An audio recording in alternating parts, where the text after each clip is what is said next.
Si Yoichi ay isang pangit na talunang hindi pa nakakita ng babae at may miserableng buhay sa bundok at nagsasanay kasama ang ama para maging kasing lakas ni Goku. Nagbago ang buhay niya ng isang araw ay madali niyang tinalo ang ama sa pagsasanay.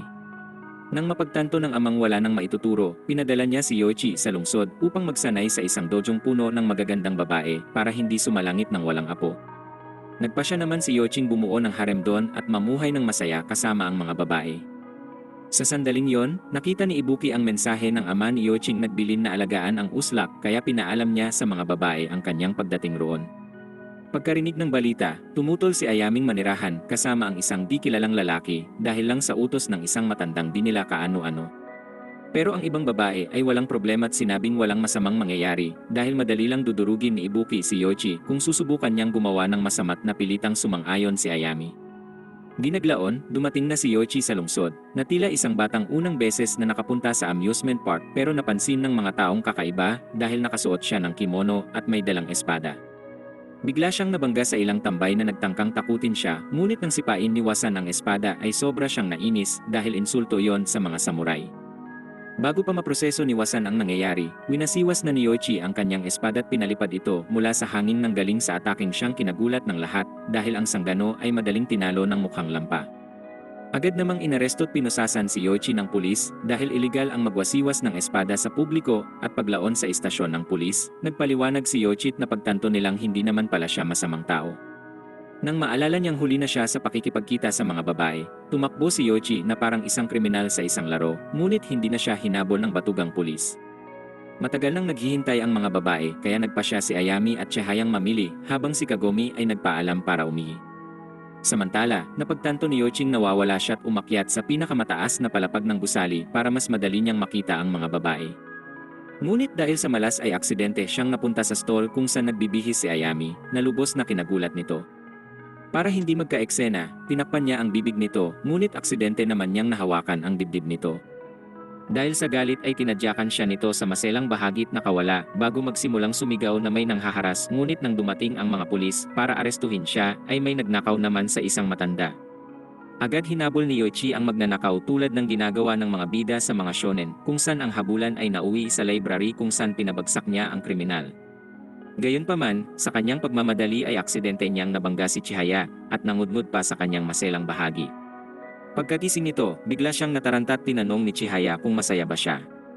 Ngunit napansin ni Yoichi ang magnanakaw na tumatakas, kaya hinabol niya ito, at nang maabutan, ay pinatulog ito gamit ang kanyang bootleg airbending.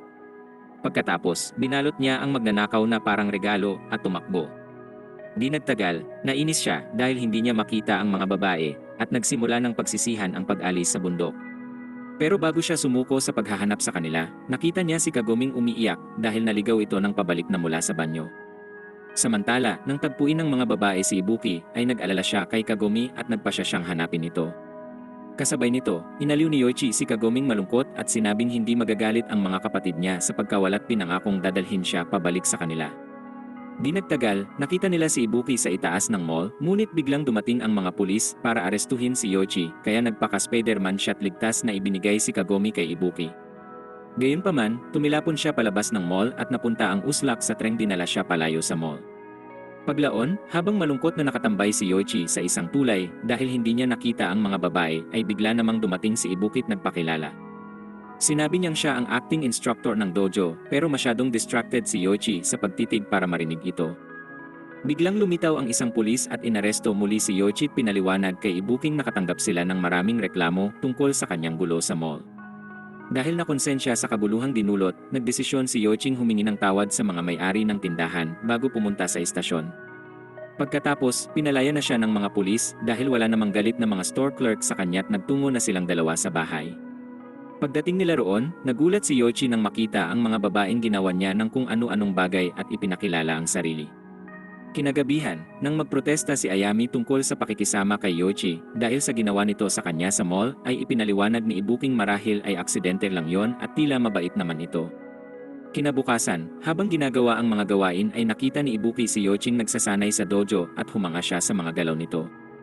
Nagbatian sila't pinaliwanag ni Yoiching dapat siyang magpatuloy sa umagang pagsasanay para hindi maging kasing taba ng mga sumo wrestler at nag-alok ring tumulong sa bahay. Bagamat tumanggi sa alok, sinubukan niyang agawin ang timba kung saan nabuhusan ito ng tubig. Nang makita itong basa, may kung anong pumasok sa isip niya at mas lumala pa ang sitwasyon nang makita ni Ibuki ang tulang sinulat nitong naglalarawan sa kanya bilang bimbo kaya pinalipad niya ang uslak sa ere. Naghahanda naman si Ayami para sa eskwelang malungkot dahil sa malatigyawat na dibdib nang biglang lumipad si Yoichi sa bintana at dinakma ang dibdib nito sa pagbagsak. Paglaon, dumating ang iba sa kwarto para tingnan ang nangyari, ngunit nakita nila ang dalawa sa kakaibang posisyong kinagalit lalo ni Ibuki kaya ginawa niya itong palayo. Pagkatapos ay papunta na sila sa paaralan kasama si Yoching sobrang nagagalak na makita kung anong itsura ng eskwela sa lungsod. Gayunpaman, hindi sigurado si Ayami kung dadalhin to sa paaralan dahil iniisip niyang baka bumigay ito pag nakita ang mga babae doon. Ngunit nabawasan ang pag-aalala nila nang magpasalamat si Yoichi sa pagtupad ng hiling na makapasok sa lungsod pero nauna si Ayami at binalaan tong wag siyang kausapin sa eskwelahan. Habang naglalakad, agad namang nagtago si Wasan nang makita ang kanyang crush at nagulat siya nang makita si Yoiching naglalakad kasama to. Pagdating sa klase, pinakilala ni Yoichi ang sarili habang umaasa si Ibuking wala siyang sasabihing kauslakan ay sinabi nitong nakatira siya kay Ibuki sa dojong ikinagulat ng lahat.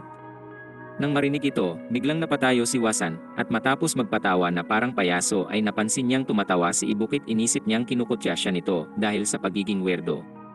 Nang tanghalian, sinubukan ni Ibuking ipaliwanag sa kanyang mga kaibigan na si Yoichi ay palamunin lang pero inakala nilang boyfriend niya ito at tinawag siyang dojo princess na kinahiya niya. Pagkatapos, pumasok si Ibuki sa klase at nadatnan si Yoiching na papaligiran ng mga babae na parang bida sa harem. Tinawag niya ito sa hagdan at binalaang wag maging uslak na humahabol sa mga babaeng nakapalda dahil mapapahiya ang klan nila kapag gumawa siya ng kabalbalan. Sa oras ring yon, narinig ni Wasan ang usapan nila habang naglalakad at inisip niyang minamaltrato ni Yoichi si Ibuki kaya nagdesisyon siyang hamunin ito sa isang laban.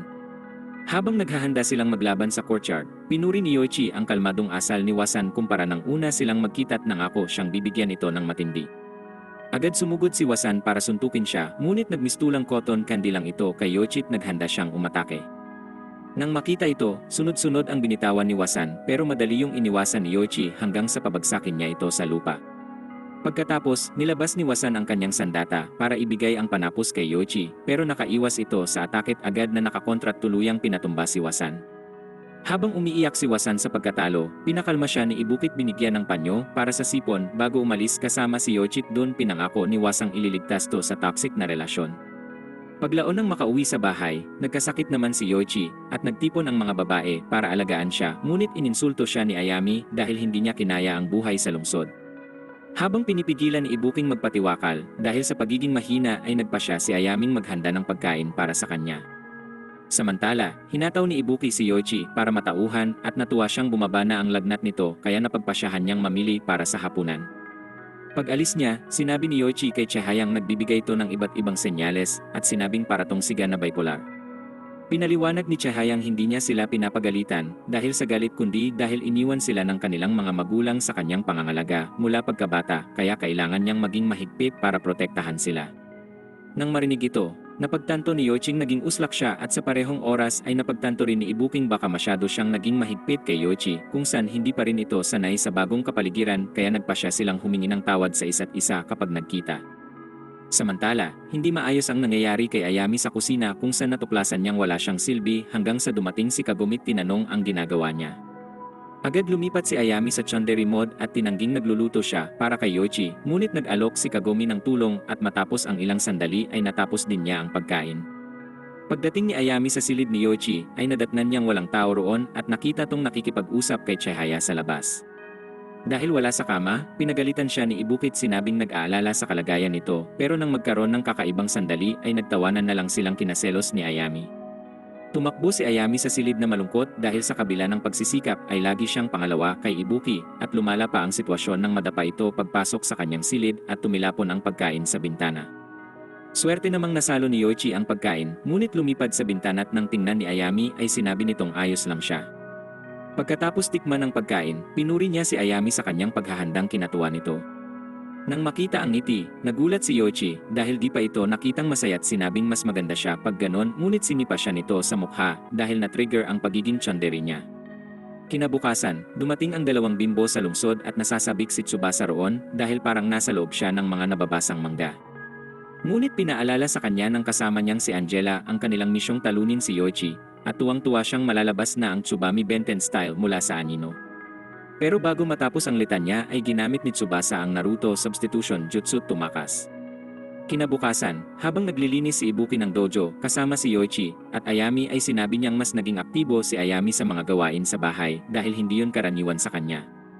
Pilit namang tinanggi ni Ayaming may problema siya, ngunit ang totoo ay ginagawa niya yon para lalong mapalapit kay Yoichi gaya ng payo ni Chihaya. Ngunit sobra siyang nahiya ng mapagtantong nagiging sobrang simp na talaga para kay Yoichi kaya biglang tumakbo palabas ng dojo. Paglaon sa paaralan, pinakilala ng homeroom teacher ang bagong transfer student sa klaseng lumalabas na si Tsubasa. Agad namang nagdiwang ang mga lalaki kasama si Yoichin parang nanalo ng loto dahil sa magandang estudyanteng dumating. Ngunit pinaalala ni Ibuki kay Yoichin magtigil lalo na nang makita tong mababaliw na kay Tsubasa. Samantala, sinundan ni Angela si Tsubasa sa labas ng classroom at pinuri siya sa paghiling na pumasok roon at iniisip na bahagi yon ng plano niyang mapalapit kay Yoichi talunin ito. Ngunit ang balak ni Tsubasa ay kabaligtaran dahil gusto niya lang talagang mamuhay ng normal sa eskwelahan hanggat maaari. Paglaon sa klase, habang napapalibutan ng mga kaklaseng nagtatanong ng tungkol sa kanya, ay napagtanto nitong imposibleng mamuhay ng normal dahil hindi man lang niya mabahagi ang mga detalye tungkol sa kanyang sarili. Lalo pang lumala ang sitwasyon nang may aksidenteng tumalsik na bola papunta sa kanya't agad tong nahiwa sa ilang piraso nang di nag-isip na parang may laser sa paligid niya. Nang magpanik, inisip niyang tapos na ang buhay bilang estudyante pero sumulpot si Yoichi pinuri ang mahusay niyang reflex bago sabihing masisiyahan rin siya sa paaralan kapag nasanay na. Habang nag-uusap pa sila, sumingit naman si Ibuki at ipinaliwanag kay Tsubasang gusto lang nilang mas makilala pa siya lalo at dun ay pinakilala na nila ang mga sarili. Samantala, nanonood si Angela sa malayo't humanga sa kung gaano kabilis kinaibigan ni Tsubasa si Yoichi at hinulaan rin kung kailan niya atakihin si Yoiching walang depensa. Ngunit nagsaya lang si Tsubasa hanggang matapos ang klase at walang ginawa't labis yung kinagulat ni Angela. Pagkatapos, habang pauwi si Tsubasa, ay nasalubong niya si Torigayang mambubuli sana. Ngunit humarang si Wasan nang mapansing ito ang bagong estudyante at binalaan siyang mag-ingat bago umalis na parang may mga pagsabog mula sa likuran niya. Habang tulala si Tsubasa sa Riz, nito't iniisip na si Prince Charming yon, biglang sumulpot si Angela at tinanong kung natalo na si Yoichi. Sumagot si Tsubasang lalabanan si Yoichi pag nagkaroon ng pagkakataong kinainis ni Angela. Sinabi nitong kailangan nilang talunin agad si Yoichi para makuha ang pabuyang pinangako sa kanila at maiwasan ang tuluyang pagkalipol ng kanilang angkan. Pero bago pa matapos sa sinasabi ay biglang umalis si Tsubasa dahil ayaw niyang tanggapin ang responsibilidad. Di nagtagal, nasalubong niya si Yoichi at Ibuking nagtanong kung gusto niyang sumabay pa uwi, ngunit biglang sumugod si Angela at pinunit ang uniforme ni Tsubasang nagbunyag ng hubog nito. Doon ay inutusan niya si Tsubasang lumaban kay Yoichi, at habang ang uslap na simp ay nasisiraan ng ulo sa kanyang nakikita, bigla siyang inatake nito ng mabibilis na sipang sobrang kinagulat niya. Napansin niyang nasa ilalim ng hipnotismo si Tsubasa at pinaliwanag ni Angelang sinanay itong patayin ang mga emosyon kapag nasa sukdulan ng kahihiyan para ilabas ang buong potensyal bilang mabangis na assassin. Nang subukan ni Yoichi ang Top no Jutsu ay ginamit ni Tsubasa ang nasa pagitan ng binti para pabagsakin siya. Ngunit bago nito maibigay ang panapos, sumulpot si Wasang mali ang pagkaintindit inisip na minamaltrato ni Yoichi si Tsubasa kaya nagalit siya. Para bang bida sa pelikula ng takpan niya si Tsubasa at nag-alok na siya ang haharap kay Yoichi kahit pinaliwanag nito ang sitwasyon. Di nagtagal, bumalik ito sa ulirat at tumakbo palayo sa sobrang hiya kung saan sinabi naman ni Angela kay Yoiching sa susunod ay tatalunin siya bago humabol rito. Paglaon, nakita to ni Angelang umiiyak sa isang park at pinagalitan sa hindi pagtapos sa laban ngunit inamin ni Tsubasang ayaw siyang makita ng mga kaklase sa ganoong kakaibang estado. Sinabi niyang ayaw niya ng martial arts at di gusto ang responsibilidad na buhayin muli ang angkang kinalungkot ni Angelang biglang nawalat nagdesisyong wag nang gambalain si Tsubasa. Kinagabihan, habang nasa labas ng dojo si Yoichi, ay nakita niyang sumulpot si Angelang parang Anbu Black Op Ninja at naghamon ng laban. Nang tanungin kung bakit siya tinutugis ay bigla tong umatakit sinira ang kanyang scarf, ngunit mabilis rin tong kumontrat na punit ang kanyang damit kung saan nabunyag ang nasa ilalim. Biglang dumating ang mga babae para tingnan kung anong nangyayari at nadatnan si Angela sa kasuotang nagbigay ng matinding pinsala sa Virgin Health Bar ni Yoichi. Habang lumalapit ritong tumatalbog ang kung ano sa kung saan-saan, tinanong ni Ibuki kung ba't nais niyang talunin si Yoichi at binunyag nitong may natanggap silang utos na tapusin siya mula sa isang tao. Ngunit wala siyang pakialam kung masama man ang tao dahil nangako to ng malaking halaga para buhayin muli ang angkan sa kondisyong matatapos nila ang misyon kay Yoichi. Bigla siyang naglunsad ng ataking tila tumama, ngunit nagawa ni Yoiching salagin ang atake at sinimulan niya tong kumbinsihin gamit ang kabutihan sa loob niya. Sinabi nitong dapat niyang buhayin ang angkan sa pagtuturo ng espiritu at kasanayan ng kanyang estilo at hindi ang magpasilaw sa pera. Dahil naantig sa payo ay nagpasya si Angelang umalis nang hindi siya tinatapos at sa kanyang paglisan, nasalubong niya si Tsubasang humingi ng tawad sa mga masasakit na sinabi niya rito. Hiniling din niyang talikuran na nila ang misyong talunin si Yoichi dahil gusto niyang kaibiganin ito. Nang marinig yon, napagtanto ni Angelang siya ang kontrabida sa sitwasyon, kaya sumang-ayon siya kay Tsubasa upang makapamuhay ito ng masaya. Paglaon, habang pauwi mula sa eskwela, ay nakasalubong ni Yoichi at Ibuki si Tsubasang nagde-deliver at ipinaalam niyang nagtatrabaho siya ng part-time kasama si Angela sa isang ramen shop. Dumating si Angela at nagpasalamat kay Yoichi sa pagising sa kanya at sinabing hindi na siya asa sa ilegal na pera para buhayin ang angkan nilang ikinasaya ni Yoichi. Kinabukasan sa dojo, ang mangga employer ni Chihaya ay nangungulit tungkol sa trabahong ginagawa nito at pinangako niyang magbibigay siya ng material kahit na tila mayroon siyang writer's block kaya naman napailalim siya sa presyon. Samantala, bago magsanay sa dojo, ay hiniling ni Ibuki kay Yoiching turuan ang mga estudyante sa espada at sinabi niyang mas malakas si Yoichi kesa sa kanya kahit nagdududa ang mga estudyante. Ngunit inamin ni Yoiching hindi pa siya lumalaban ng para lang sa palabas, kaya minungkahin Ibuking mag-spar sila para matuto ang mga estudyante habang nanonood. Habang naglalaban, napansin ni Yoichi kung gaano kalakas si Ibuki dahil sa mga kalkuladong atake nitong maaaring wakasan ang laban kung tumama sa kanya, kaya naging seryoso siya. Nagpakawala ito ng wind attack na naglantad sa kanya sa harap ng mga nasa dojong dahilan upang parusahan niya ang mga naroroon dahil sa pagiging mga uslak. Habang pauwi ang mga estudyanteng may bukol sa ulong kasing laki ng Mount Everest, kinumbinsi ni Yoichi si Ibuking maging mas mahinahon upang makahikayat ng mga estudyante. Pinaliwanag niyang dahil sa ugali ay natataboy ang mga estudyante, kahit mahusay siya, ngunit inisip lang nitong ang pagpapayo niya ay paraan ng pagporma. Nang makita ni Ayaming nagtatalo si Yoichi at Ibuking parang mag-asawa, ay nagselos siya at nagdahilan na maliligo na lang para makaalis na roon at iniwan kay Yoichi ang paglilinis. Habang pinapantasya ni Ayami si Yoichi sa banyo, biglang dumating si Chihaya at tinanong kung may nangyari sa kanila ni Yoichi dahil napansin nito ang kakaibang kinikilos. Dahil dito'y namula si Ayaming parang kamatis at tinanggi ang anumang iniisip tungkol kay Yoichi. Sinabi ni Chihayang kakaiba ang kinikilos ni Ayami kapag kasama si Yoichi, kaya naisipan niyang subukang akitin si Yoichi para makita kung sapat ang kanyang alindog. Paglaon, nilapitan niya ito sa labas ng dojo, habang may mga iniisip siya tungkol kay Ibuki at nakita ni Ibuking hinila siya nito papasok sa kwartong parang kakatayin. Sa loob ng kwarto, humanga si Yoichi sa talento niya habang tinitingnan ang mga manggang kanyang ginagawa. Pinuri niya ang mga gawa nito at sinabing nasasabik na siyang mabasa ang sunod na mga volume ng manggat na hulog to sa kanyang riz. Dito'y sinimulan niyang ikwento ang mga ideya para sa bagong manggang sinusulat pero nang mapansing na ilang na ito sa kanyang kilos ay humingi siya ng tawad at sinabing masyado lang siyang nasabik sa positibong sinabi ni Yoichi sa kanyang mangga. Ngunit mas namangha si Yoichi sa masiglang ugali nito kumpara sa karaniwang goth girl. Bigla nitong naalala ang tunay na dahilan kung ba't siya inimbita sa kwarto at nagsimulang magpakita ng motibo at tinanong kung sino sa mga kapatid ang gusto kaya nataranta ang birheng uslak. Diniin niya rito ang kanyang dibdib habang bumubulong na gusto niyang gawin ang kung ano-ano kapag sila ay nasa ilalim ng kumot niya. Sinimulan niyang alisin ang damit upang ipakitang handa na siya't sinabing oras na para umaksyon sila, ngunit hindi man lang namangha ang lalaki sa kanyang kargada, tinulak ito palayo. Sinabi niyang ang tunay na layunin sa lungsod ay para magsanay at binigyan to ng nakakabagot na payo tungkol sa pagpapanatili ng kanyang dalisay. Sumagot naman tong pagsubok lang yon, pero biglang dumating si Ibuking parang FBI at nakita ang kahina-hinala nilang sitwasyon. Bago pa makapagpaliwanag ay sinabi ni Chihaya kay Ibuking pinwersa talaga siya nito kaya agad siyang sinigawan ni Ibuki.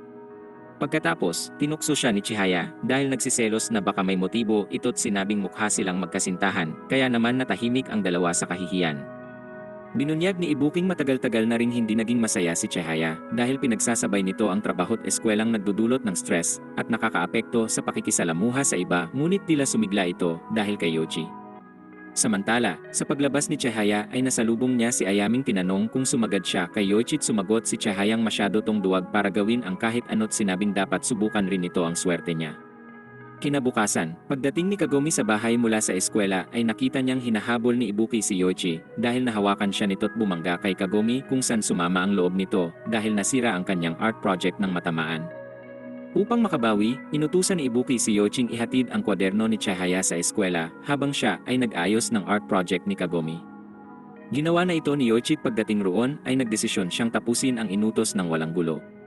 Ngunit ang uslak ay pumasok sa silid kung saan nagpapalit ang mga babae dahil di tinignan ang pinto kaya nagpanik ang mga babae at hinabol siya. Samantala sa klase, napansin ng gurong gumagawa si Chihaya ng mangga habang may klase kaya pinagalitan niya ito dahil hindi siya nakikinig. Habang nagpapaliwanag si Chihayang naiwan ang kwaderno ay narinig nila ang mga babaeng humahabol kay Yoichi sa pasilyo. Matapos tapakan ng mga babae, naiabot ni Yoichi ang kwaderno kay Chihayang tinukso siya dahil laging napapasok sa mga ganong aksidente. Nang tanungin ni Yoichi kung bakit siya nagpuyat kagabi ay pinaliwanag ni Chihayang ginawa niya ang manga project.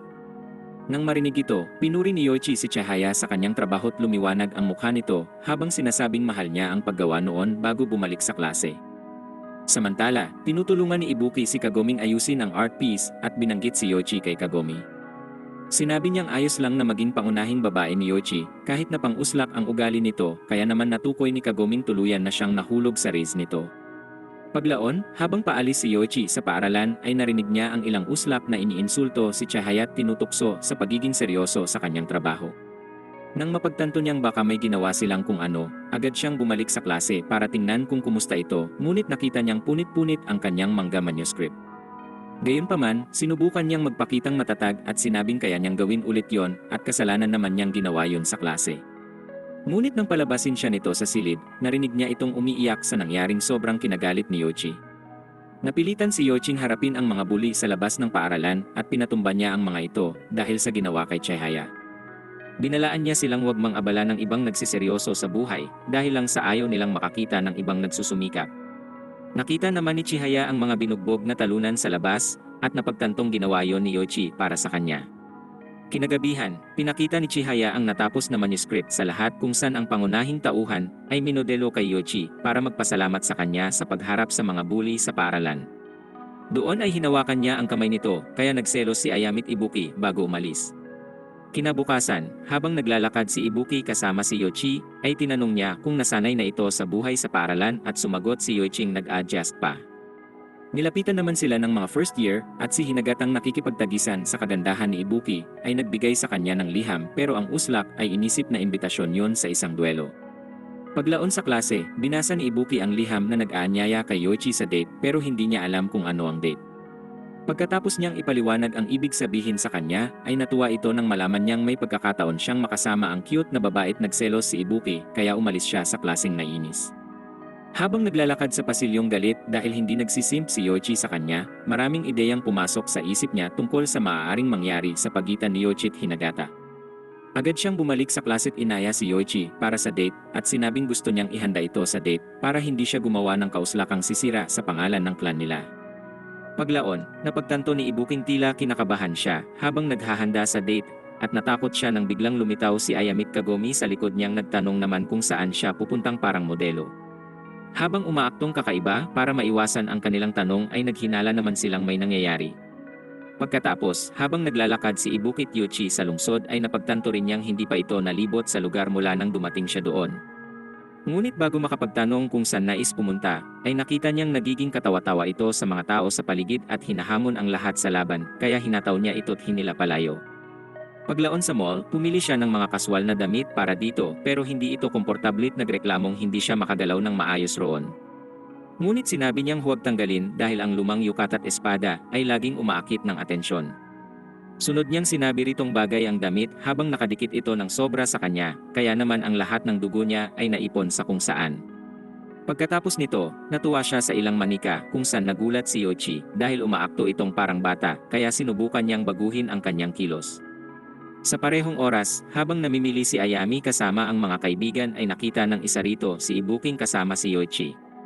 Tinawag niya ang atensyon ni Ayaming agad namang piniling iwan ang mga kasamang kaibigan upang mag-espiya sa kanila.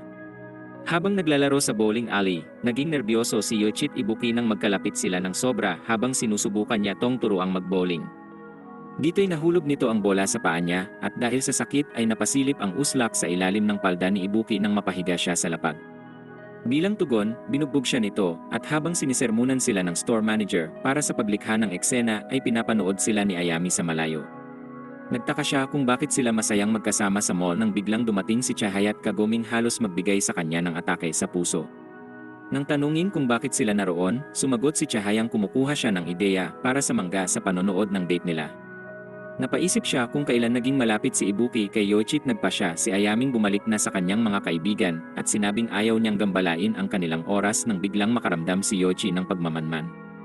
Gayunpaman, binaliwala niya ang kanyang hinala at nagpatuloy ang dalawa sa date at kumain ng ice cream, pumunta sa karaoke, at pagkatapos ay nananghalian ng magkasama bago maglakad sa may park. Habang nag-uusap, nakita ni Ibuki ang ibang magkasintahang magkahawak kaya sinubukan niyang gawin ang pareho kay Yoichi pero ninerbiyos nang biglatong humarap sa kanya para magtanong. Dito'y natapilok siya habang lumalakad palayo at ang dalawa ay nahulog sa fountain habang sinusubukan siyang saluhin ni Yoiching umaasang magagalit siya. Nagulat si Yoichi nang makita si Ibuking tumawa kahit na siya ay nabasa at sinabi niyang palagi siyang nakakaramdam ng kakaibang mood kapag kasama siya na hindi katulad ng perpektong babae na inaasahan ng lahat sa kanya.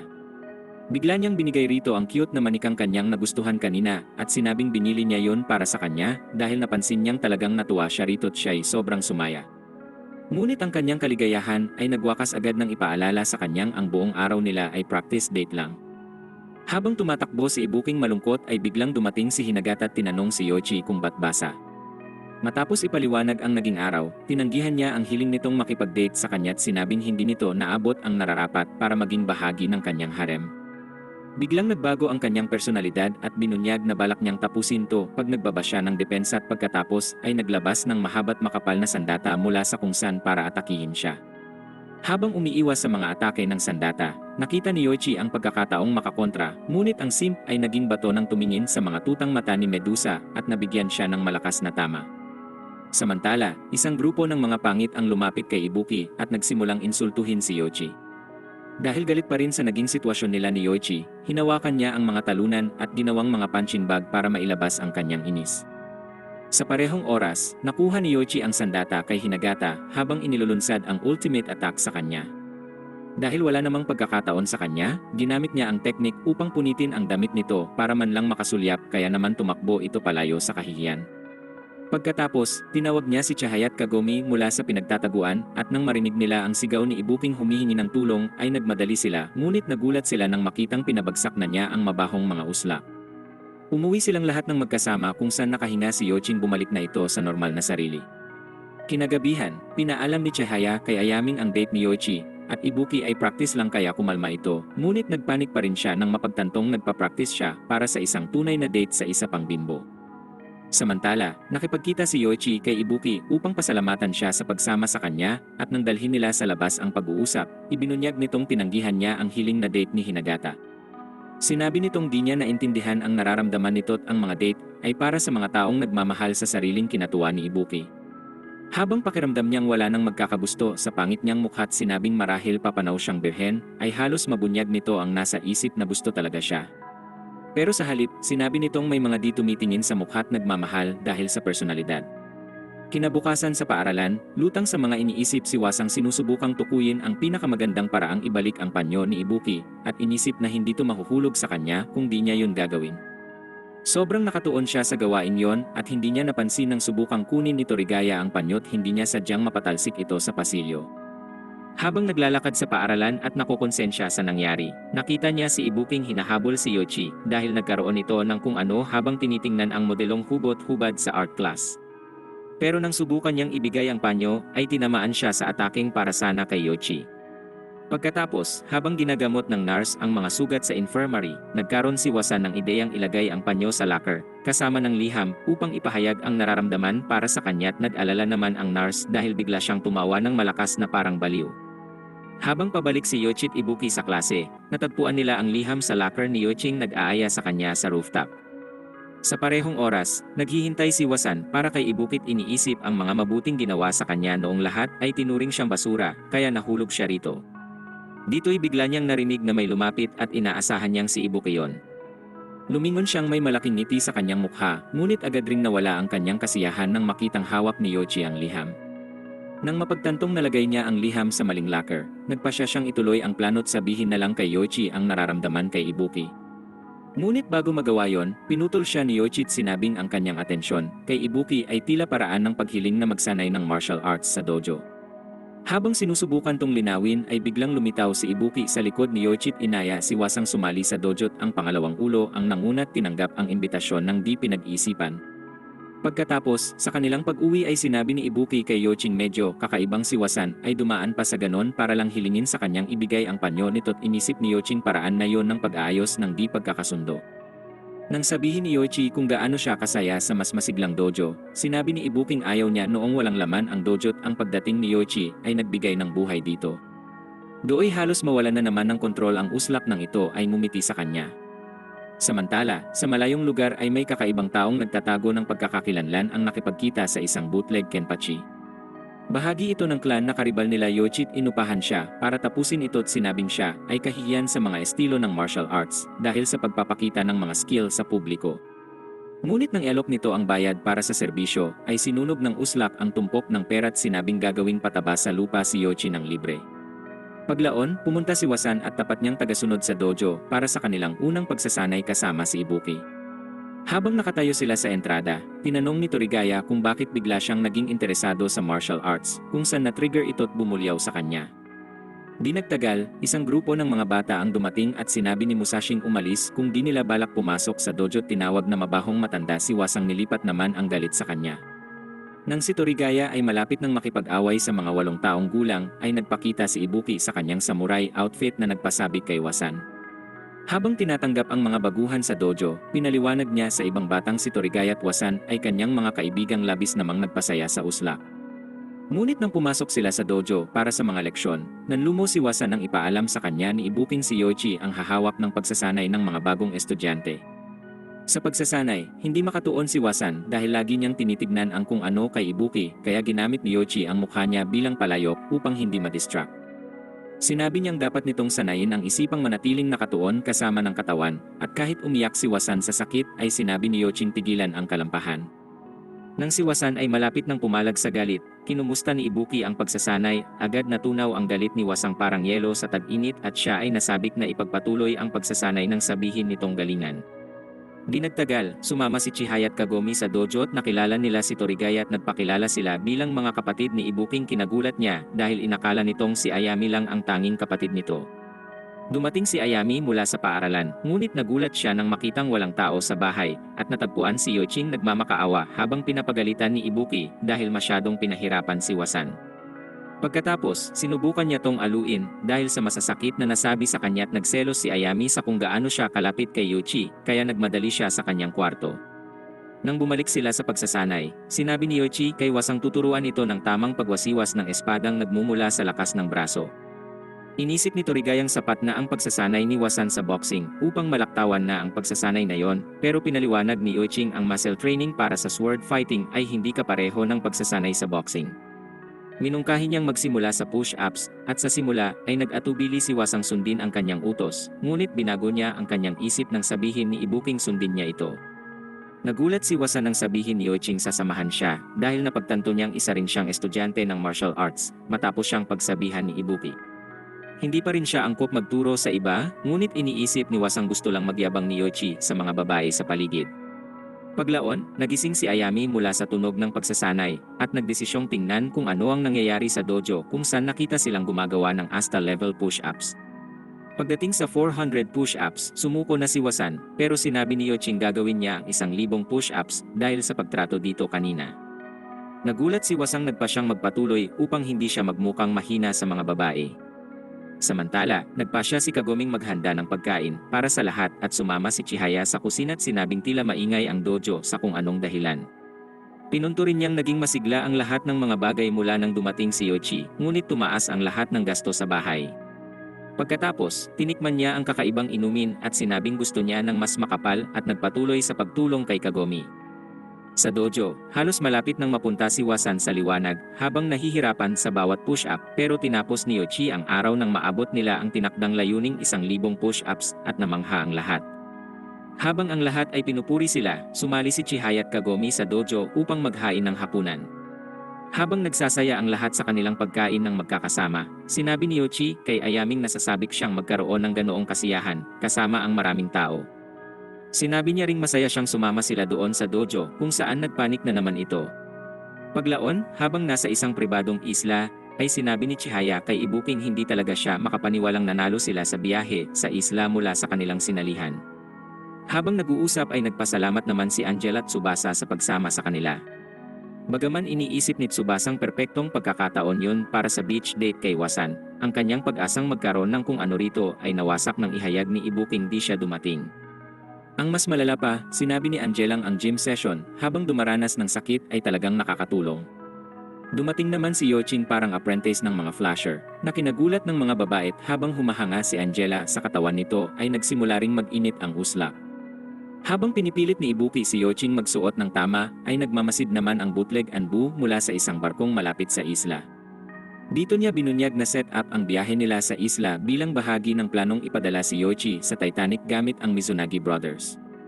Paglaon, habang sinusubukang pataasin ni Ayami ang kanyang kumpiyansa sa paglalagay ng pampalaki ng dibdib ay biglang naputol ang kanyang strap. Pumasok si Yoichi at nakita siyang walang pang-itaas kaya tumakbo siya palayo sa kahihiyan habang si Yoichi ay nawalan ng malay sa larawang kanyang nakita.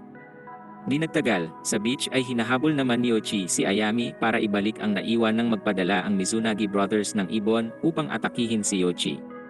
Ngunit nakaiwas siya sa atake habang lumilipad ang ibon sa kanya at kinuha ang tsansang maabot ang kung ano kay Ayami habang ginagawa ito. Hindi pa rin siya nakontento at tinangkading silipin kung anong meron si Tsubasa habang sinusubukan tong iligtas mula sa ibong nauwi naman sa kanyang paglipad sa langit. Ngunit pinalad si Yoichi sa kabalbalan dahil ginamit niya ang kargada ni Ibuki bilang landing strip. Habang ito ay naiinis pa rin sa kanya, napansin niya ang ibong papalapit at tinago ang kanyang mukhang parang ostrich upang iligtas ito mula sa pag-atakeng nagdulot naman ng matinding pambubugbog sa kanya. Bilang parusa sa ginawa, ay inutusan siya nitong magsanay sa dagat kasama ang iba niyang estudyante at pagkatapos ay nilapitan siya ni Angela para aluin dahil naunawaan niyang sinubukan lang niya silang iligtas sa ibong marahas. Dahil nabigo silang tapusin si Yoichi, tinawag muli ng Mizunagi Brothers ang ibon at nagpa siyang maghintay hanggang mahulog siya sa isa pang trap na kanilang hinanda roon. Paglaon, habang nagsasaya ang grupo sa dagat ay napansin ng mga babaeng si Yoichi ay tila nag-aagaw buhay sa dagat. Nagdesisyon si Ibuking tulungan siya at nang makita niyang nakatitig ng husto si Yoichi sa kung ano ay halos ipadala niya ito sa kabilang buhay.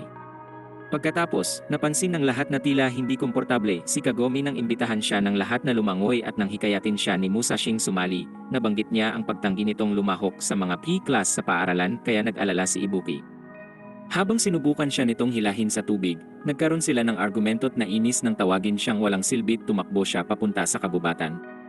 Nang makita to, naramdaman ni Ibuking baka mali ang pagpapalaki kay Kagome pero pinagtanggol to ni Yoichi at sinabing tiyak na may dahilan kaya ayaw nito sa swimming classes. Dahil nakonsensya sa nagawa, nagdesisyon si Musashing habulin siya sa kabubatan, ngunit habang sinusubukan tong iligtas ay pareho silang nahulog sa isang hukay. Habang papalalim sila sa kuweba upang makahanap ng daan palabas, pinapanood sila ng Mizunagi Brothers na nagagalak na tila gumagana ang plano nilang gamitin ang mga bata para mabitag si Yoichi. Samantala, nag-aalala ang lahat dahil hindi pa bumabalik ang dalawa kaya minungkahi na ni Yoiching maghiwa-hiwalay sila para hanapin ito. Ngunit matapos ang ilang sandalit di sila matagpuan, nagsimulang makaramdam ng masama ang mga babae at inisip na baka lumaya si Kagome dahil sa trato nila. Upang pakalmahin sila, sinabi ni Yoiching huwag mag-alala dahil mas malulungkot si Kagome pag nalaman niyang pinag-alala sila at doon inihayag ni Angelang may natagpuan siyang hukay sa malapit. Nadulas naman siya sa sangang tinatayuan at ginamit ang mukha ni Yoichi bilang upuan at dahil doon ay nakakuha ito ng pambubugbog kay Ibuki. Sa parehong oras, habang si Musashi at Kagome ay naghahanap ng daan sa kuweba, ay humingi siya ng tawad sa paglalagay sa kanila sa ganong sitwasyon. Ngunit pinagaan ni Musashi ang kanyang loob at sinabing siya rin ay may kasalanan sa pagiging uslak sa kanya at pinakita ang kanyang riz nang tuluyang akitin ito habang sinasabing siya ay nagmamalasakit lang para dito. Nakakita naman sila ng ilaw sa dulo ng kuweba, ngunit nang tumakbo sila patungo sa labasan ay lumipad si Musashi sa gilid ng bangin, ngunit nagawa niyang kumapit sa isang sanga ng puno. Sa puntong yon, dumating ang iba upang iligtas sila pero bago maabot ay nahulog si Musashi sa sangat nahulog sa dagat kaya agad sumunod si Yoiching nalimutang di siya marunong lumangoy. Biglang dumating ang Mizunagi Brothers upang atakihin si Yojin, mas abalang wag malunod, pero ang mga bootleg waterbender ay naglunsad ng sunod-sunod na alon ng tubig upang lunurin sila. Bagaman ligtas si Yoichi dahil nagamit ang salbabidang tinapon sa kanya ni Chihaya, nakita naman ni Kagoming si Musashi ay maaaring maging fossil fuel sa ilalim ng karagatan. Tumalon siya upang iligtas ito't binigay rin kay Yoichi ang espadang pangdepensa habang nililigtas si Musashi. Upang tapusin si Yoichi, lumikha ang Mizunagi Brothers ng malaking tsunaming bumalot rito. Habang iniisip nilang nawasak na siya ng presyon ng tubig, nagulat sila nang lumikha ito ng isang ipo-ipo upang itaas sila mula sa tubig, at pagkatapos ay natalo ang mga ito nang paliparin sila gamit ang teknik niya sa espada. Nainis ang bootleg Anbu sa pagkabigo ng planong tapusin si Yoichi matapos gumamit ng maraming resources, pero pinakalma niya ang sarili dahil nakuha niya ang record ng mga galaw ni Yoichi. Kinagabihan, nang bumalik ang grupo sa beach ay natuwa silang ligtas si Kagomit pinurito ni Musashi sa pagligtas sa kanya, ngunit nahiya siya nang magpasalamat ito sa kanya sa pagsunod nito roon. Pagkatapos, habang nasa isang malapit na silong ay pinuri ni Yoichi si Kagomi sa lakas ng loob na iligtas siya at hinaplos ito sa ulo. Habang sinusubukan ni Ibuking alisin ang basang damit ay napunit ito habang siya ay nahihirapan, at nagulat ang lahat ng matuklasan nilang nagtatago siya ng mga artilyering mas malaki pa kay Ayami. Pinaliwanag niyang gusto niyang iwasang malungkot si Ayami sa pagpapanggap na maliit lang ang kanya, na lalong kinalungkot ni Ayami. Kinabukasan, habang ang araw ay sobrang init ay pumunta si Wasan sa dojong mukhang mababaliw na dahil nagpa siya na tong ipahayag ang kanyang pag-ibig kay Ibuki sa pagbibigay sa kanya ng liham ng pag-amin, habang nagdedelusyon itong naririnig na tumatawag sa kanya. Sa daan, 3 NPC ang nakakita sa matandang lalaking patungo sa kanya dahil alam ang reputasyon ay nagbabala silang wag lumapit. Gayunpaman, sobrang naguluhan sila nang ituro lang ni Wasan sa senior citizen ang direksyong hinahanap niya bago pumunta sa dojo kasama si Torigaya. Paghinto sa tindahan upang kumuha ng merienda, nakita ni Wasan si Ayami, ngunit hindi naging maganda ang pagtatagpo dahil nagkaroon sila ng pagtatalo sa inuming pareho nilang gusto. Habang nag-aaway ay may 2 uslak na pumasok at hindi makapaniwala ang mga mata nila nang makita ang pangit kasama ang magandang babae, kaya kinunan nila to ng litrato. Sa dojo, habang sinasabi ni Ibuki sa lahat na magpahinga mula sa pagsasanay ay pinalakas ni Wasan ang loob upang ibigay ang liham rito. Ngunit nang biglang lumapit si Ibuki upang makipag-usap ay tila naapektuhan ang kanyang kumpiyansa ng quirk ni Shigurakit na nguluntoy, kaya hindi niya naibigay ang liham rito. Samantala, si Ayami ay nag-init kay Yojin nakikipag-usap sa ibang estudyante at sinusubukang makapunto sa kanya sa pagbibigay rito ng tuwalya tulad ng ipinayo ni Chihaya, ngunit pumalpak ito nang tanungin siya kung bakit tila nag-aalala. Matapos pumasok sa pagiging tsanderit, insultuhin ito bago ibigay ang tuwalya. Nainis siya sa sarili nang hindi niya nagawang akitin to gamit ang riz, at nang lapitan siya ni Wasan upang tanungin kung ba't tila malungkot ay pinalayo niya ito. Ngunit nakita niya ang liham na nahulog mula sa damit habang naglalakad ito, kung saan nagpanik siya at nagmadali nang makita niyang hawak nito yon. Sa parehong oras, pumasok si Tsubasa at narinig nang sabihin niya kay Ayaming itago ang kanilang munting lihim habang siya ay nakahiga sa lapag. Dito'y nasaktan si Tsubasa at tumakbong, iniisip na silang dalawa ay nasa isang lihim na relasyon. Pagkatapos, habang nagbibiruan sila sa tanghalian, ay pinunto ni Yojin sobrang laki na nang pinagbago ni Wasan mula nang una tong makita. Kinumpirma ito ni Ibukit, pinuri siya sa pagdalo sa paaralan at pagpunta sa lahat ng mga araling di gaya ng dati. Natuwa siya dito nung una, ngunit nang ipaalala sa kanya ni Chihaya ang reputasyon sa middle school at kung paano niya mag-isang natalo ang pinakamalakas na gang na Skull Union, ay biglang sumagi ang realidad na siya ay naging kasing lambot na ng isang teddy bear. Pagkatapos, sa ramen store ay nasira ang damit ni Angela, habang sinusubukang aluin si Tsubasa nang pumasok si Yoichi sa tindahan ay nakita ang nakalantad nitong katawang nagdulot sa birheng maubusan ng dugo dahil sa nosebleed. Doon naman niya binalik ang delivery box na iniwan ni Tsubasa sa dojo habang humaharot kay Angela para sa pagkakataong makasama ito. Sa kanyang paglabas, narinig niya ang ilang mga miyembro ng Skull Union pinag-uusapan si Wasan. Plano nilang bugbugin to ngayong naging malambot na upang maibalik ang kanilang reputasyon bilang pinakamalupit sa lungsod. Paglaon, nang pauwi na si Wasan at ang iba matapos ang pagsasanay ay inambush ng gang ang dojo at dinukot si Ayami upang gamiting pangpain kay Wasan. Habang iniisip si Ibuki sa kanyang pag-uwi, hinarang ng gang si Wasang hawak si Ayami bilang bihag na kinagulat niya. Sa puntong yon ay sinimulan tong hubaran ng leader ng gang at nagbantang ikakalat ang mga larawan nito kung saan-saan kapag lumaban siya sa kanila. Habang binubugbog ito, inihayag ng leader ang kanyang planong atakihin ang lahat sa dojo kasama ang kanyang kaibigang si Torigaya. Tinukso nila ito sa kahinaang dinulot ng mga naging bagong kaibigan kung saan si Wasan ay nagalit dahil hindi niya mapagtanggol ang isang babaeng di gaya sa dati niyang sariling lumalabang walang inaalala. Doon dumating si Yoichi upang iligtas sila at pinatumba ang ilan sa mga uslak, habang nagpapakita ng pambidang entrada at pinalaya si Ayami mula sa kamay ng uslak at sinabing inaasahan niyang lalaban sila kay Wasan ng patas. Sinabi niya ring tutol siya sa ideyang naging mahina si Wasan dahil may pinoprotektahan nito at pinuntong si Wasan ay nagpakita ng lakas sa pagtiis sa pambubugbog upang protektahan ang mahalaga para sa kanya. Pagkatapos ay naging dynamic duo ang dalawa't nagtulungan upang pabagsakin ang mga uslak at iniwan ang pinakamaganda sa huli ng pareho nilang isagawa ang Tekken finisher sa leader ng gang upang patahimikin siya sa pagbabanta sa dojo.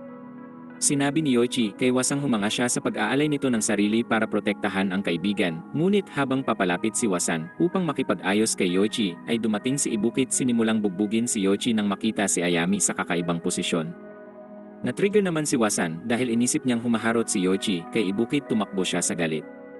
Upang magpasalamat sa pagligtas, tumakbo si Ayami sa kanya at binigay ang mainit na tuwalya upang maglinis pero sinabi niyang ibigay yon kay Yoichi kesa sa kanya bago umalis na umaastang bida. Sa sumunod na araw sa dojo, habang nagtuturo si Ibuki sa ibang estudyante ng sword form, ay nawala si Wasan sa imahinasyon, habang nakatingin rito't nangarap ng buhay kasama si Ibuki, at nagnanais na matalo rin si Yoichi. Ngunit binalik siya ni Yoichi sa realidad nang sabihin nitong magiging multo siya kung mawawala siya sa focus sa isang tunay na duelo. Habang nagsasalita, biglang tumakbo si Wasang sumisigaw, na kinainis ni Ibuki at sinabing gaanan lang ni Yoichi. Dahil naiinis siyang si Yoichi ang kanyang instruktor ay nagreklamo si Wasan kay Torigaya sa labas ng dojong wala siyang naging pag-usad kay Ibuki. Malakas niyang siniwalat ang desisyong aminin ang nararamdaman kay Ibuki at hindi na malayang nasa likod pala si Ayami. Nang marinig yon ay tinanong niya kung ba't ito sumisigaw ng ganoon at sinabing may IQ siya ng gorilla bago tumakbo. Nainis siya sa insulto nito sa kanya, kaya pinaliwanag ni Torigayang siya ang may kasalanan dahil mukhang nagtapat siya ng nararamdaman dito pero tila wala naman siyang pakialam sa nararamdaman nito. Samantala, sa kwarto ay natutuwa itong siya ang piniling pagtapatan kesa sa panganay na kapatid. Paglaon sa dojo, dahil sobrang umay na si Yoiching ipagpatuloy ang pagtuturo kay Wasan ay sinabi ni Ibuki kay Ayaming turuan itong kinagulat niya kahit hindi siya komportable ay nagpasya siyang sundin ang kapatid. Habang nagsasanay, sinubukan ni Wasang linawin ang mga bagay pero bago tumagawa ay pinabagsak siya at tinawag na uslak kaya nainis si Wasan at nauwi sila sa mainit na laban. Sa pagtatapos ng araw, umuwi si Wasang hindi nalilinaw ang mga bagay kay Ayamit habang nagrereklamo kay Torigaya tungkol sa sitwasyon ay sinabi nito kay Wasang gusto ni Ayami si Yoichi dahil lagi tong nakatingin kinagulat ni Wasan. Nakita naman niya ang poster para sa taunang fireworks festival na nagbigay sa kanya ng ideya kung paano aamin kay Ibuki at ginanahan. Kinabukasan sa gabi ng festival, nang tagpuin ng grupo si Torigaya at Wasan ay hindi na nakapagsalita ang uslak sa ganda ni Ibuki at di na nabigyang pansin ang kanyang paghingi ng tawad sa pagkalate. Nang magreklamo si Chihaya sa laki ng festival, agad minungkahi ni Wasang magtungo sila sa iba't ibang mga lokasyong magkapareha dahil hindi maaaring magkasama ang lahat. Upang magdesisyon kung sino ang magkapareha, kumuha si Torigaya ng kahon at pinaliwanag na ang makakapili ng parehong numero sa kahon ang magkasama, ngunit ang totoo nun ay bahagi ito ng plano ni Wasang makapareha si Ibuki.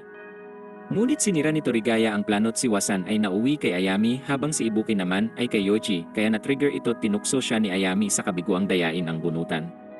Samantala, habang nakikita ni Ibuki si Yoiching masaya sa nangyayari sa festival, ay naalala niya ang unang date nila at nang bumalik siya mula sa imahinasyon, ay napagtanto niyang iniwan na pala siya ni Yoichi.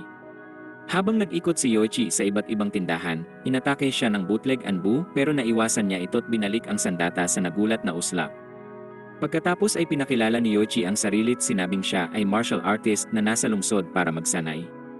Bilang tugon, pinakita ng uslak na lalaki ang mukha at pinakilala ang sarili bilang si Ukyo kung saan nang makita sila ni Ibuki ay naglaho siya sa mga tao habang pinagmamasdan si Ibuki sa malayo. Samantala, habang si Torigaya, Chihaya, at Kagome ay naghahanap ng pagkain, ay biglang lumitaw ang partner ni Ukyong si Sakon na nag-alok ng libreng sampol ng dekalidad na kending kanilang tinanggap habang kinukutya sila nito. Pagkatapos, habang naglalagay si Angela ng make-up kay Tsubasa sa haunted house stand ay napaluha ang iba nang makita to sa Catwoman costume niya. Nang matapos ang make-up ni Angela, nakita ni Tsubasa si Ibuking hinahanap si Yoichi at umalis upang tagpuin ito at inisip na yon ang tsansa kay Wasan. Habang hinahanap naman ni Yoichi si Ibuki, inimbitahan siya ni Sakong maglaro ng shooting sa kanyang stand. Sa kabilang bahagi ng festival, tinatanggi ni Wasan ang realidad habang nananaginip na kasama si Ibuki. Gayunpaman, ginising siya ni Ayaming minungkahing maglakad muna sila saglit bago bumalik sa iba nilang mga kasama. Kahit na nadidismaya sa hindi pagkakapareha kay Ibuki, minungkahi niyang pumunta sa fish scoping stand upang makapagpasiklab, ngunit lalong lumala ang araw niya dahil di siya magaling rito. Pabalik sa shooting stand, nahihirapan si Yoching tumama sa target at sinabing hindi siya sasablay kung gamit sana ang espada't nakita siya ni Ibuki. Inalok siya ni Sako ng tsansang pumunta sa all-expense-paid trip sa hot spring kung makakatama siya ng golden fish na agad naman nitong tinanggap. Nang subukan niyang tumira, hindi gumalaw ang isda, ngunit biglang may malakas na hangin nagtulak dito't habang nagsasaya si Ibuki, ay natukoy ni Yoichi ang hanging kakaiba habang ang uslap na si Ukyo ay nagmamasid roon. Sa kabilang bahagi ng festival, nagmumukmok si Ayami dahil di niya nakasama si Yoichi matapos ang paglalaan ng oras na mag-ayos para sa kanya't sinisi si Wasan sa pagkasira ng pagkakaparehang kinainis nito. Nang magalit ito sa kanya, tumugon siyang dismayado siya sa sarili niyang race dahil ang naakit lang niya ay isang duwag. Sumagot naman tong hindi siya kailanman nagtapat sa pangit niyang mukha at sinabing ang pag-amin ay para sa kanyang kapatid. Nadurog siya rito, ngunit bigla na namang nagkabuhay ang kanyang mga mata nang makita si Yoichi sa malapit. Dahil kitang-kitang gusto niyang makasama ito, hinikayat siya ni Wasang lumapit, ngunit napansin niyang nanginginig ang uslak. Bago pa niya matawag si Yoichi, ay nakipagkita na si Ibuki rito't bumagsak ang kanyang lakas ng loob na parang mga baraha sa gitna ng bagyo. Dahil sa pagkabigo, humingi siya ng tawad at inaming siya ay duwag, ngunit sinabi niyang handa na siyang kumilos bago tumakbo upang kunin si Ibuki at mabigyan ng pribadong oras si Ayami kasama si Yoichi. Habang pinapanood ang dalawang tumatakbo, minungkahi ni Yoichi kay Ayaming maglakad sila at makipagkita sa iba. Nakahanap siya ng lakas ng loob na makipag-usap at sinabing dalhin nito ang kanyang handbag sa tsondering boses at nagtungo sila upang kitain ang iba. Samantala, matapos ang pagtakbo ni Wasan ay nagpasya siyang humintot umamin kay Ibuki, ngunit nawala ang kanyang kaluluwa nang makita niyang si Tsubasa ay katulad ng mga nakikita sa mga bangungot. Pagkatapos, pinaliwanag ni Ibuki sa grupong si Wasan ay humawak sa kamay ni Tsubasa nang hindi sinasadya't lahat ay namangha sa ganda ng make-up habang si Wasan ay mag-isa at malungkot dahil walang naging progreso kay Ibuki. Pumunta naman si Ayami upang aluin siya, pero nagkaroon sila ng argumentong parang mag-asawa at inanunsyo ni Ibuking nanalo siya ng hot spring trip para sa lahat sa shooting stand. Sa sumunod na araw, matapos ang pagdurusa ng mga babae mula sa mahabang paglalakad, ay nakarating na rin sila sa lokasyon ng hot spring at namangha sila dahil sobrang laki ng pasilidad. Pagpasok nila sa lugar ay sinalubong sila ng maraming tao, at habang papunta sila sa kanilang silid ay namangha sila sa ganda at itsura ng lugar. Habang tinitingnan ang iba pang bagay sa silid ay ramdam ni Kagoming parang masyado tong maganda, ngunit tiniyak ni Ibuking ayos lang ang lahat at sinabing sulitin ang bakasyon at magpahinga ng husto. Paglaon, habang papunta sila sa hot spring upang maligo ay nakasalubong nila si Yoichi, kung saan pinaliwanag nitong naglalakad siya sa paligid ng pasilidad dahil nababagot siya sa loob. Sinabi ng mga babaeng pupunta sila upang tingnan ang malaking hot spring at inimbitahan siya ni Chihayang sumama sa kanila para tuksuhin ang lahat. Bago maparusahan ni Ibuki sa pag-isip sa kung anong susuotin nila ay mabilis siyang umalis at lumabas. Habang naglalakad, iniisip niya kung kumusta na kaya ang lahat sa bundok at napatanong kung naging mas malakas na kaya siya pagkatapos ng 3 buwan sa dojo. Paglaon, habang mag-isa sa paliguan ay sumali si Ukyo kay Yoichi. Habang pinupuri ang dedikasyon bilang samurai ay sinabi ni Yoichi di pa niya natatagpuan ang tunay na diwa ng mandirigmat, sinabing tila pabigat lang siya kila Ibukit sa iba. Nang marinig ito, tinanong ni Ukyo kung ang buhay kasama ang mga babae ay distraksyon sa pagsasanay at inamin ni Yoichi minsan ay napapasimprin. Ngunit sinabi niyang nananatili siyang dedikado dahil tinuturing niyang pamilya ang mga ito. Bilang tugon, sinabi ni Ukyong ang pamilya ay dapat magtulungan at tila iniisip lang ni Yoichi ang pagsasanay at hindi napagtanto kung ganong nakatulong sa mga babae habang ito ay unti-unting nawawala sa hamog. Paglaon, habang kumakain kasama ang mga babae ay pinaliwanag ng matanda sa kanilang wala silang masyadong bisita kamakailan dahil sa chismis na ang mga espiritu ng mga kriminal na kinulong sa isla ay nagdudulot ng problema sa kanila. Pagkatapos, nang matutulog na ang mga babae ay nagboluntaryo si Yoiching asikasuhin ang tungkol sa multo upang pasalamatan ang matanda sa pag-alaga nito at nagpasya rin si Ibuking sumama. Nang makita yon, sinabi ni Chihaya kay Ayami ang plano ng dalawang pumunta sa gubat at tinanong kung ayos lang sa kanyang ang mga ito ay solo sa dilim. Kahit pinakita nitong wala siyang pakialam ay minungkahi ni Chihayang sundan si Yoichi upang magawa na rito ang nais dahil alam niyang tiyak na papatol ito sa bitag. Tama nga ito't agad tumakbo si Ayami upang makipagkita kay Yoichi. Ngunit bago makasunod si Chihaya ay biglang napuno ng puting usok ang silid na nagpatumba sa kanya. Si Ukyo kasama si Sakong tinanggal ang maskara bilang matandang parang paru-parong lumabas sa kukoon ay lumitaw sa silid at binunyag na siya ay mas malapit na sa layuning makamit si Ibuki. Nang gabing yon, pumasok si Ibuki at Yoichi sa isang kuweba at sinabi niya ritong mukhang kahina-hinala ang sitwasyon. Ngunit upang ipakita ang tapang, tiniyak niya ritong poprotektahan siya kung may mangyaring masama na nagbigay sa kanya ng raise points. Gayunpaman, habang papasok ay agad rin silang nagkahiwalay ng mahulog sa isang bitag. Naghanap si Yoichi ng daan palabas ngunit nagulat nang makita si Ayaming nagpaliwanag na naligaw habang tumatakbo para kitain sila. Habang nag-uusap, napansin ni Yoiching hindi siya nagsasalita gaya ng pangkaraniwan at bigla siyang niyakap kaya nalito siya.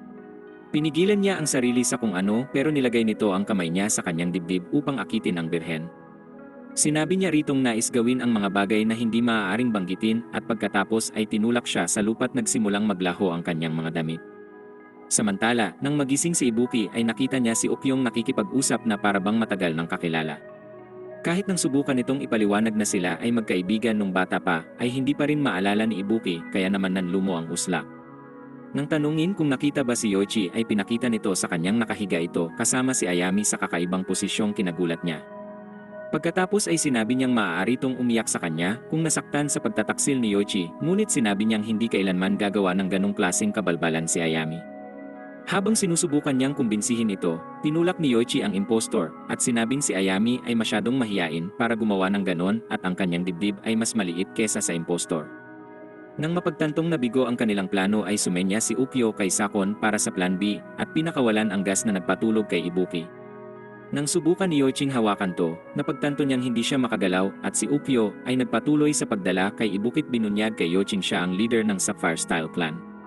Sinabi nitong siya ang mapapangasawa't inakusahan si Yoiching binura ang kanyang mga alaala't nangakong ibabalik yon bago sabihin kay Yoiching bumalik sa bundok dahil hindi para sa kanya ang buhay sa lungsod.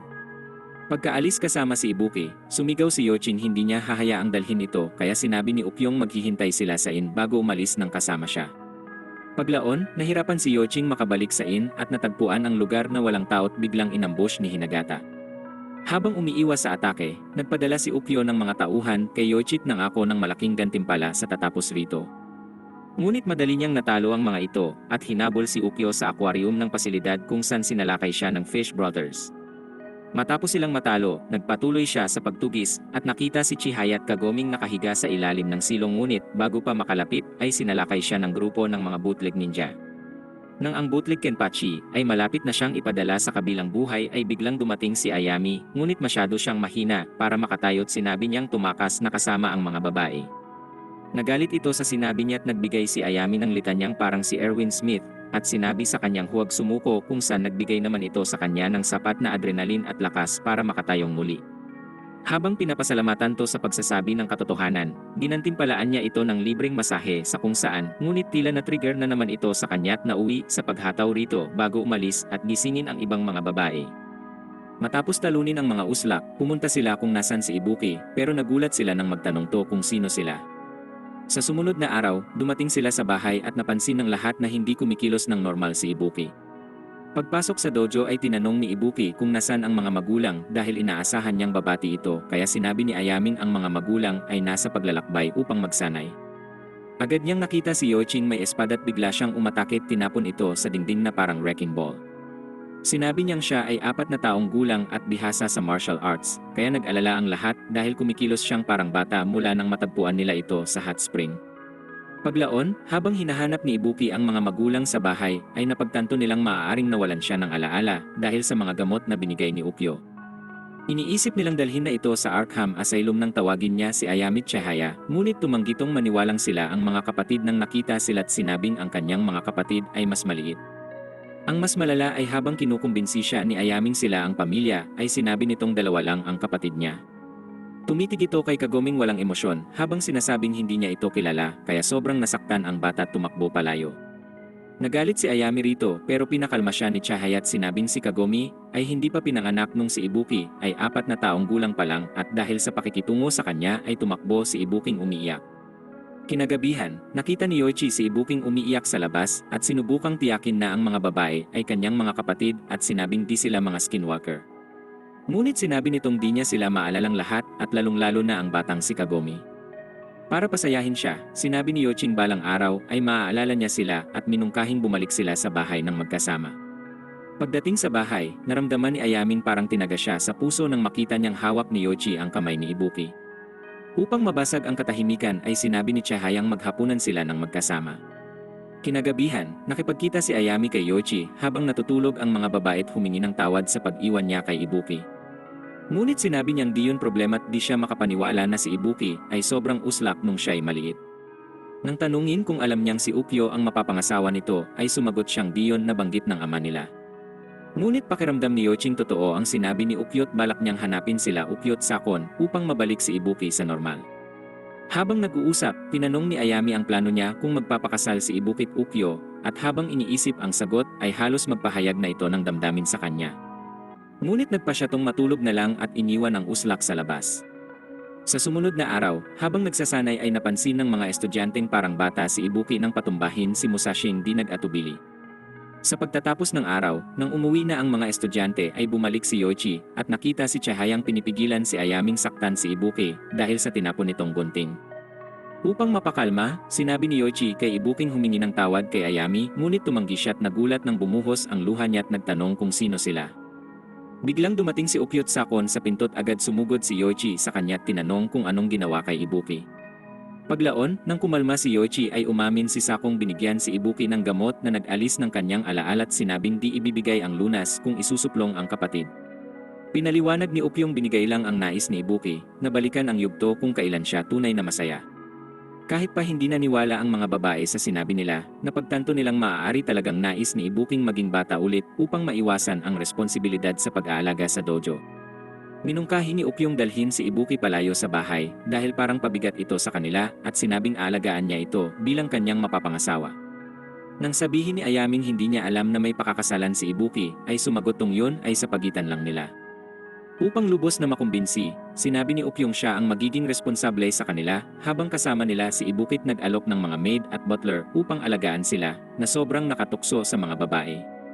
Habang tinatamasa ng mga babae ang ginhawa matapos ibenta si Ibuki kay Ukyo, hinila nito si Yoichi upang makipag-usap sa kanya. Sinabi niyang pabigat ito sa Ikaruga family habang ginagamit ang pagsasanay na palusot upang maging palamunin at sinabing ililigtas niya ang mga babae mula rito at may hinanda na ding lugar para sa kanya. Biglang pumasok si Angela upang kitain sila't minungkahing sumalito sa kanyang dojong kinagulat niya kaya pinaliwanag ni Ukyong maaaring ituloy ang pagsasanay sa dojo ni Angelang pupondohan niya. Sinabi rin ni Angelang pabor yun sa lahat dahil di siya gumagawa ng kahina-hinala at sinabing magiging masaya ang lahat sa desisyon at lalo pang pinilit ni Ukyo si Yoiching tanggapin ang alok. Sinabi nitong iwan ang lahat sa kanya dahil may pera siya at impluensya upang asikasuhin ang lahat na di tulad ni Yoiching mahirap at talunan. Pagkatapos, habang umaalis sila Ukyo mula sa dojo ay sinenyasan niya ang isang tauhang kunin si Ibuking naglalaro kasama si Wasan. Kahit sinubukan itong lumaban, pinakain lang siya ng bootleg Sebastian ng taser, at nawala ng silbi habang dinadala si Ibuki upang tagpuin si Ukyo. Samantala, nakipagkita si Yoichi sa mga babae sa dojo upang sabihing aalis na siya sa bahay upang sumali sa dojo ni Angelang kinagulat ng mga babae. Nang tanungin nila ang gagawin tungkol kay Ibuki, sumagot siyang iniwan na ito kay Ukyo dahil wala siyang magagawa para dito't sinabing sana ay maayos man lang siyang nakapagpaalam sa kanya. Habang sinusubukang magpakatapang ay sinabi ni Ayaming magmadali na siyang umalis dahil mamumuhay sila tulad ng mayayaman. Pero agad nilang napansing si Kagome ay di komportable sa sitwasyon nang malaman nilang nagkulong ito sa kwarto niya. Habang sinusubukang aluin, tinanong niya kung wala na si Ibuki at nakalimutan na ba nito ang lahat at sumagot si Yoiching imposible yon. Humiling siya kay Angela ng isa pang araw at umaming halos umatras na siya sa paggawa ng napakahalagang bagay para sa mga babae kahit na tinrato siyang pamilya ng mga ito. Nangako siya kay Kagoming ibabalik niya si Ibuki sa normal na sarili at ang apat ay umalis na upang iligtas si Ibuki. Nang gabing yon, dumating ang grupo sa bahay ng mga Saginumi at minungkahi ni Yoiching sila ni Ayami ang papasok.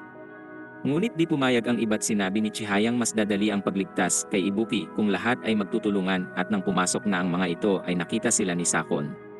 Nang iulat to kay Ukyo ay sinabi niyang asikasuhin ang lahat at humingi ng oras upang makasama ng mag-isa si Ibuki na kanyang sinunod kahit nag-atubili. Pagkatapos nito, nakipagkita siya sa grupo sa entrada ng bahay at ipinahayag na si Ukyo ay kinakasal na kay Ibuki habang sila'y nag-uusap ngunit tumanggi silang umalis nang hindi nababawi si Ibuki. Upang mapaalis sila, inutusan niya ang maraming maid na may baril na itulad sila kay SpongeBob at punuin ng mga butas. Ngunit pinatunayan ni Yoiching mas mabilis siya't hiniwa ang bawat bala habang tinitiyak sa mga babaeng poprotektahan niya sila. Sunod ay nilabas ni Sakon ang sleeping gas upang patulugin ang grupo't kumontra si Yoichi gamit ang kanyang wind slash na nagpalipad sa lahat ng mga maid. Pagkatapos, hinawakan siya ni Yoichi tulad ng lagi ay ginamitan ng Talk no Jutsu't sinabing gusto lang nilang mabawi si Ibukit ayaw ng mga kapatid na mawalay rito. Habang umaasang makukuha ang simpatsya nito, ay nagulat siya nang piliin nito ang karahasan at hatawin siya sa pagmumukha. Sinabi niyang kinuha rin noon ang kapatid sa kanya't sinabing dapat silang lumaban kung gustong iligtas si Ibuki. Dahil determinado ay nagpatuloy ang grupo paakyat kung saan nakatagpo sila ng anime version ng Men in Black. Bigla tong umatake para pigilan silang magpatuloy ngunit madaling tinalo ni Yoichi ang ilan gamit ang kanyang airbending. Kahit napigilan nila ang unang alon ng mga tauhan, sa huli ay nasaktan si Yoichi dahil sa dami ng kanilang bilang na hindi niya kayang harapin. Nagbigay si Sako ng utos na tapusin siya ngunit bago magawa ay biglang dumating si Wasan at Tsubasa upang iligtas sila't sinabing nakipag-ugnayan sa kanila si Torigaya kaya nakarating. Ngunit hindi naapektuhan si Sakon at nagpadala ng higit pang mga tauhan pero dumating si Angela at Torigaya para tumulong. Nagalit si Sakon sa pagkalampaso ng kanyang puwersa at nagpa siyang pasabugin ang tulay na patungo sa kanilang destinasyon ngunit ligtas na nakatawid si Yoichit ang mga babae sa kabilang panig bago to bumagsak. Napagtanto nilang naipit si Wasan at ang iba sa kabilang panig ng tulay pero sinabi ni Wasang magpatuloy na ang mga babae habang pinipigil nila ang walang katapusang alon ng mga kalaban. Habang hinahabol si Sakon, sinabi ni Chahayang huminto muna sandali dahil mapupunta sila sa dead end kung patuloy silang hahabol sa kanya tinuro sa kanila ang tamang direksyon. Samantala, habang naglalakad si Ukyo upang kitain si Ibuki sa silid ay naalala niya kung kailan siya nahulog rito. Yun ang unang pagkakataong nagkita sila matapos bumisita sa kanilang dojo, kasama ang ama't doon rin nagpa siyang maging malakas upang maging karapat-dapat na makasama siya. Bigla niyang binigay ang senyas upang simulan ang kasal, ngunit pinutol siya ni Sakon sa pagtatanong kung tama bang oras upang gawin nila yon na kinagalit niya. Nang harapin to dahil sa pagkaantala, pinaalam niyang si Yoichit ang mga babae ay papunta na sa kanila kaya naman lalo tong nagalit sa kanya dahil hindi pa sila tinatapos. Nagpasya tong siya na mismo ang bahala kung darating sila't eksakto sa pagtatapos ng kanyang pahayag ay umentrada si Yoichi doon at sinabing ibalik si Ibuki sa kanila. Ngunit tumanggi si Okyong gawin ito't sinabing mas mapapasaya niya si Ibuki kesa rito. Gayunpaman, sumagot siyang ang tanging makakapagpasaya kay Ibuki ay ang mga kapatid nito at gagawin niya ang lahat upang mangyari yon. Habang tinatawag ng mga babae si Ibuki, tila nagsimula nang bumalik ang alaala niya pero tumakas si Ukyo't inutos kay Sakong tapusin ang grupo. Habang pinapaalis sila ni Sakong sinabing hindi siya gagawa ng lunas dahil tila masaya ang kanyang kapatid, pinakita nila ritong mali si Ukyo at pumayag silang tulungan siyang ituwid ang kanyang kapatid. Nagpatuloy si Yoichi sa paghabol kay Ukyo't pinigilan siyang lumipad palayo kasama si Ibukit hinamontong makipaglaban tulad ng isang tunay na martial artist na di tumatakas. Pagkarinig nito, inatake ni Ukyo si Yoichi gamit ang katana fans na umaasang matatakot to sa kapangyarihan, ngunit nagulat siya nang makita si Yoichi ngumiting parang baliw at sinabing nagagalak siya sa laban. Pagkatapos ng maigsing laban, madalitong natalo ni Yoichi pinuri ang pagsisikap na lumaban para sa sarili at nagulat si Ukyo sa lakas niya. Nahabol sila ng ibang babae at biglang nahulog si Ibuki mula sa rooftop kaya lahat sila'y tumalon upang iligtas siya habang pinipigilan ni Sakon si Ukyong sumama. Bago mahulog sa tubig, sinalo ni Yoichi ang pagbagsak gamit ang ipu-ipot ng hawakan ni Yoichi si Ibuki upang lumutang ay natuwa siyang bumalik na ito sa dati ngunit agad siyang pinadala nito kasama ng mga ibon matapos suntukin at umuwi na sila sa bahay. Kinabukasan, nagpadala si Yoichi ng liham sa ama tungkol sa kanyang mga naging karanasan at sa lahat ng natutunan habang namumuhay kasama ang mga babae at sinabing mananatili siya ng mas matagal kasama ang mga ito upang magsanay. Naunawaan na niya ang ibig sabihin ng ama't dahil tinanggap nila ang hiling niyang manatili ay humingi siya ng tawad dahil di pa babalik.